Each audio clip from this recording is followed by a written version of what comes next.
Hello everybody, welcome to the Tube. A lot going on. Here's our lineup. The Intercept publishes the full report on NSA data collection. Google launches pilot for carpooling app right here in Tel Aviv. Citizens of Greece are blocked from using global online shopping. One of the most popular websites on the web blacked out by users. And this short online video is shaking up the big Hollywood studios and more. Go, go, go.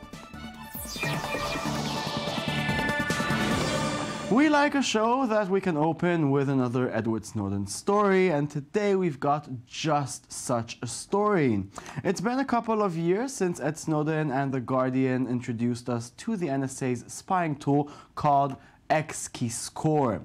Now, The Intercept has published new details about it from 48 documents Snowden provided, revealing that it's a lot more powerful than previously thought. The tool was dubbed the NSA's Google, a search engine of the private citizen data the organization collected. Based on these new documents, the publication has confirmed that the tool helped the agency look up private info beyond emails and chats.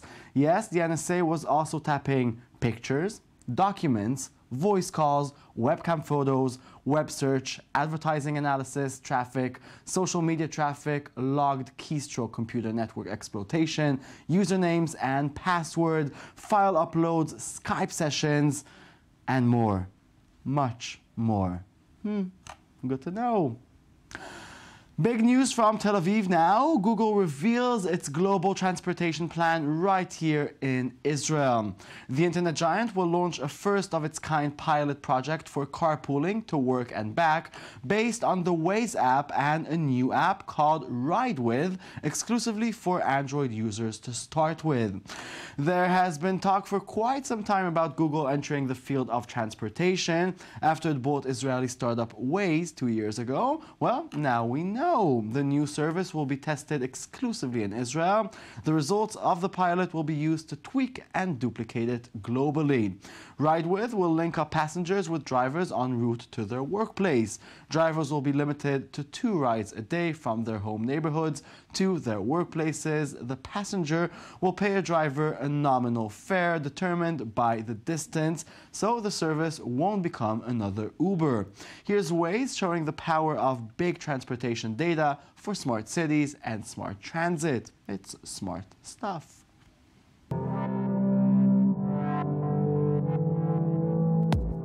The thing I have always loved about Waze is that all the information is coming from the crowd. Even the maps themselves were completely crowdsourced, which most people don't know. Everything we do is crowdsourced. That's done by hundreds of thousands of people around the world who volunteer to help make sure that their map is accurate.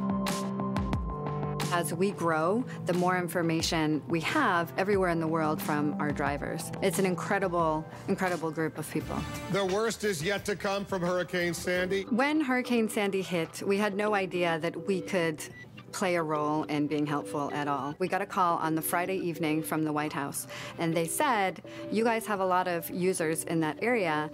Is there any way we can reach out to them and see if we can get some information about what gas stations are open or what are closed? To our surprise, over the course of that weekend, we received about 10,000 responses. We were able to pass that information back to FEMA and the White House and make sure that people could get on their way. With me in the studio to discuss Waze and its mysterious Waze, is our very own tech correspondent. Let's Ride with Shai Ringel. Good evening. Good evening. So, what is Ride With actually? Okay, Ride With is an app that will come only with Waze. You need to have Waze in order to have Ride With. And the idea is very simple. You will know which person is going to the place you want to go to your work, and you can, he knows that you're there. He can say, okay, come ride with me to my workplace. And you will pay me a small fee or nothing at all. And this way, they are trying to make carpooling smarter by introducing you to people who are driving to the place you want to go. They're trying to make it the un-Uber, which means that in order for you not to start a profit or a company and start being a taxi driver, you will be limited only to 2 drives. It's about saving money, not making money. Yeah, exactly. And what is Google trying to achieve here? Okay, they're trying to. First of all, it's an experiment. It's an experiment with data, with the fact that people will give their information about where is the workplace, when do they go to the workplace, which is kind of it's a data that Google already has, but now they can tweak and try new things with that data and see what they can do with it. So Google is trying. The second thing Google is trying to do here is solve transportation. They are kind of obsessed about transportation. We can see it in the ideas about the Google car and helping people go off the steering wheel in order for them to have more time to use Google products. And is this the reason Google bought Waze to begin with, or is this just one of many things they might use it for? It's one of many things. Google bought Waze first and foremost in order to kill the competition, because Waze is a huge competition for them. But I think that Google also bought Waze in order to try a company that succeeded in making a social network. This is something that Google wanted to do in Google Plus and failed miserably. Google Buzz, the list goes on. And they bought Waze, which is a company that already has a communicating social network. You can see it here in Israel. It's a huge success. People are driving and communicating with each other. So Google wanted to get this team who managed to get those social networking right and give them the opportunity to try new tools. And this experiment is a very good example of how this team can take the idea of a social network and expand it and give people a chance to communicate with each other and connect with each other, just based on the fact that everybody needs to go to work somehow. Yeah, it sounds amazing. But Waze is still functioning as an independent unit in Google. Why are they so secretive? Why are they so secretive is because Google is secretive, and Google likes labs, and they like to invent things, and they don't want anybody to interfere.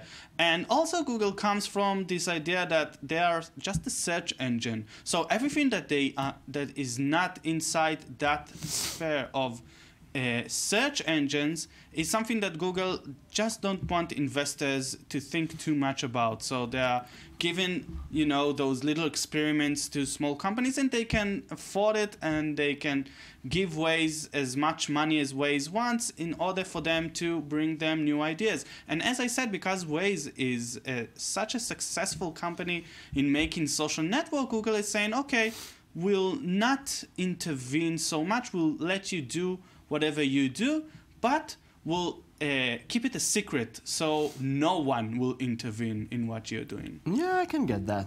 Okay, Shai, well, thank you very much. Let's hope we'll ride together soon in your cute car. Okay, we're moving on. Greece has a lot of problems right now as a result of the debate crisis and the impressive Shai? Ochi vote yesterday saying no to the EU.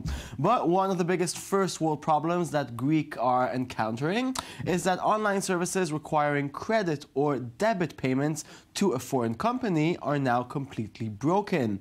That means that iTunes and PayPal are now shut down in Greece. The Greek government's imposition of capital controls, which restrict citizens' ability to take money out of the country following its failure to make debt repayment, also mean they can't buy a song from iTunes or grab new apps. Of course, it's not the biggest issue faced by the country, but it is another source of frustration for put-upon Greeks, and yet another significant headache for developers and startups there who are already struggling. We feel you, Greeks. Good luck with getting out of the debt. Now, we love talking about Reddit, the so-called front page of the internet, with its wacky Redditors and 160 million monthly viewers. Well, the front page of the internet has some big problems over the weekend. Last Thursday night, Reddit's Ask Me Anything section went dark in protest of the mysterious firing of Ask Me Anything coordinator Victoria Taylor. Soon, 300 subredditors followed, shutting down most of the popular channels in the site. In short, the Reddit community revolted, prompting a wave of blackouts throughout the site, a petition to remove CEO Ellen Pao, and proposed boycott. The site is now back on, but many users who are managing the channels on the site, mostly for free, are still up in arms. The rebellion can affect the site deeply. In the meantime, if you are still, well, confused, a Redditor made a video explaining exactly what happened. Take a look. I have no right to ask this of any of you.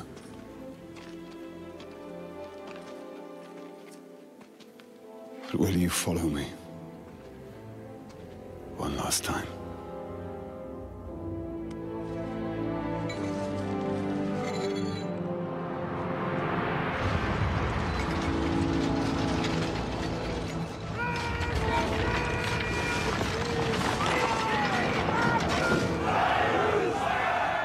Zidga Shulid.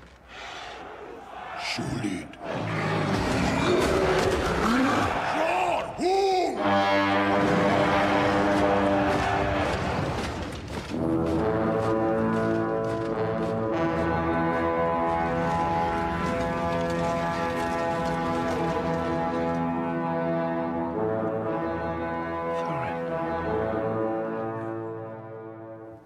Yeah, Redditors are so weird. They are. One of the most successful games in history has matured and is now getting a story. The first trailer for the much anticipated Minecraft Story Mode has been released, along with a cast that includes comedian Patton Oswalt. Minecraft Story Mode will be separate from the original Minecraft, but the narrative-led game will take place in the same universe. The spin-off project was announced late last year, not long after Mojang was acquired by Microsoft in a multi-billion-dollar deal. The original world-building game generates profit of about $150 million a year for the last 3 years in a row. It's impressive. The game's story, well, it involves a group of adventurers who are celebrating their victory on an ender dragon when something goes horribly wrong. Okay, that sounds very mature. I have just the thing for you. You're giving me a sword? Even better, you can make your own.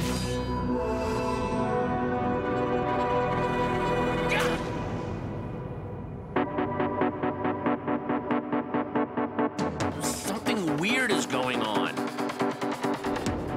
Is this what we were expecting? I want to steal that and that. Just leave it.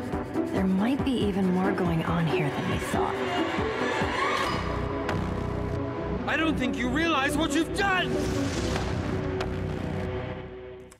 You can accomplish a lot with $50,000, and that's how much Dutch filmmaker Misha Rosema raised on Kickstarter for his sci-fi short film named Sundays, which premiered on Vimeo last Monday morning. It looks shockingly good, but the story, no, it does not end here. The video exploded like a viral supernova on the day of its release and generated all kinds of industry attention in Hollywood, kicking off a bidding war that ended Thursday when Deadline reported that the mini-film had been optioned by Warner Brothers to become a feature. Warner had to beat 2 other studios who bid the first-time director for the rights of this internet sensation, and it all happened in just 4 days. Here's a short clip from the 15-minute marvel that made Hollywood go loca.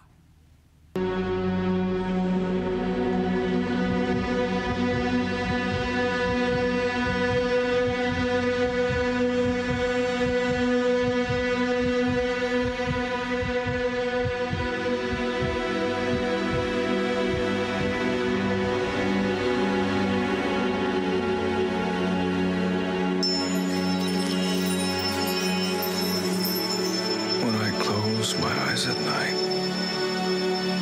there is only darkness. When I open my eyes in the morning,